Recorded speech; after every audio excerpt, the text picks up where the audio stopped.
réalisation du contrat d'objectif du ministère de la Sécurité à la date du 31 décembre 2025 s'affiche à 95,30%.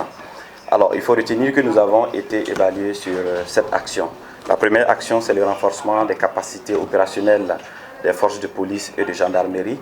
Donc, 2025, nous avons pu acquérir des moyens roulants, des moyens de protection pour ces deux forces.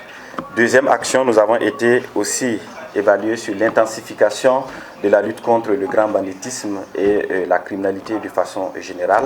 À ce niveau, nous avons pu faire fléchir le taux de criminalité de 0,62%. Troisième action, c'est la consolidation de l'accès aux documents d'identité.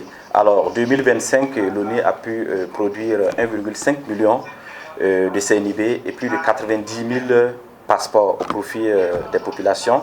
Et également, nous avons pu opérationnaliser le passeport AUS et récemment, en janvier 2026, nous avons pu aussi opérationnaliser la CIB AUS.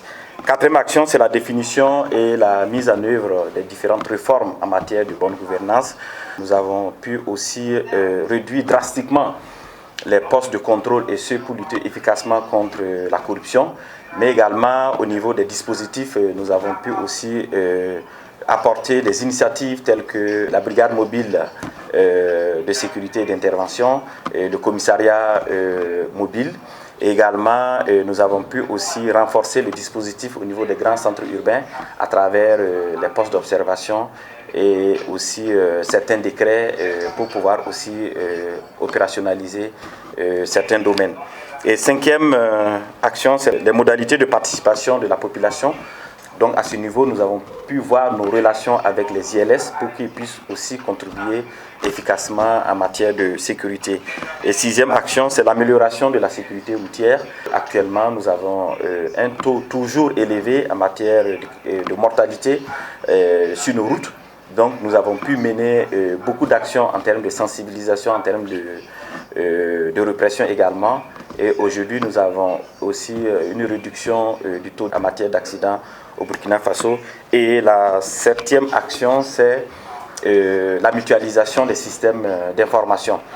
Donc à ce niveau, nous avons pu développer plusieurs plateformes supportées par IRAPOL qui est l'identification, rapprochement, analyse de police et aujourd'hui qui nous permettent aussi de savoir en anticipation qui est recherché, qui n'est pas recherché, quel objet est recherché à travers nos contrôles. Alors à l'issue de l'évaluation, nous avons reçu aussi des instructions et des orientations du camarade Premier ministre.